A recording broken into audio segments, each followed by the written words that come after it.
Chris, who is a Manchester United fan, who was at the game. Good evening, Chris. Good evening, guys. How's it going? Great show as always. Thank you very much for the kind words. Listen, this is your chance to vent. This is your chance for therapy to talk it through with us. How are you feeling at the moment, Chris? Well, do you know what, guys? I'm absolutely sick of throwing the manager under the bus like every other United fan. I think we need to look a bit further than that. Yeah, of course, the performance was absolutely terrible, but we're going through who in this world as a manager would take on United and do well. I don't even think Pep or Klopp would do well here. We have just gone through an absolute period over the last 10 years of being just good and bad, and mostly bad, and the players have become lazy. And today, being at that stadium, watching them players not run around has been terrible. You know, whether they're playing for the manager or not, and whether the tactics are good or not, we've got, I don't want to blame the owners 100%, but there needs to be change. The owners need to go. We need to give the manager a new contract to show the players that they need to perform for this badge, and that they're not the be-all and end-all of the club.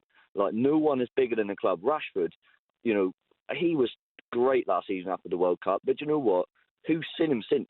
Who has seen him since last season? Because I haven't.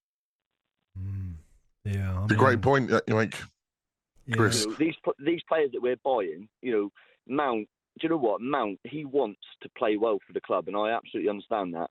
But I just don't get what he's here to do. He's not played well at all. Reguilon was a panic buy. Maguire, Evans and Onana was the best players for United at the Manchester derby, and that is saying an absolute lot. Everyone else, bar them players, need to be stand up and be counted for, and they need to be saying sorry to everyone else in that dressing room and the fans, because terrible. And Ten Hag, I back him 100%. But the full time whistle's happened. He's gone straight down that. He's gone straight down that tunnel. He hasn't had the absolute guts to stand up and applaud the fans, because we sang for 90 minutes. And see, that last 30 minutes when we were 3-0 down, we sang our absolute hearts off at that Stretford end, and there was absolutely zero recognition from him or any of them top players. And do you know what? That is not on. But Chris, you're absolutely right. That's the thing, win, lose or draw, you're there, like you said, supporting your team, singing the songs. The least that they can do is come to your end, come recognise it, come give a round of applause. Pards, is that something that you would do at the end of the game as a manager? I've seen that with Andrew's doing at Spurs at the moment. He makes sure whether home or away that they're there to say, their thanks to the fans. Easy for Ange. They're winning every week, so that's yeah. Right. This is true, but I'm sure it will be the same if he loses. Listen, that's a long walk, by the way, at Manchester from the manager's dugout. You got to go right past the, the Stratford end in the corner there or whatever. Yeah. So it's a tough walk, but particularly if you lost like you have today. And I'm sure he probably threw a clap in or two as he walked. And so I don't know about. He ran by the sounds of it.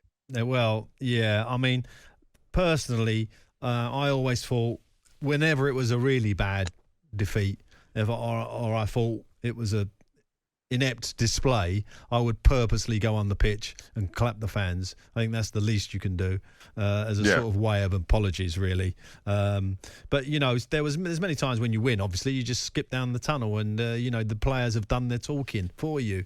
But I have always encouraged, and I think most managers do, to go to the fans and make sure that you go and pay your respect to them.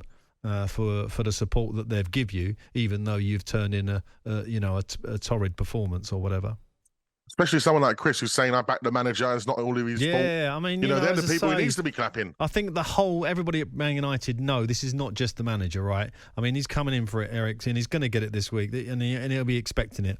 But it's not just him. There's so many things that have been going on there that just don't sound right, don't look right, and the ownership and now the shared ownership is now a new territory. What is that going to bring?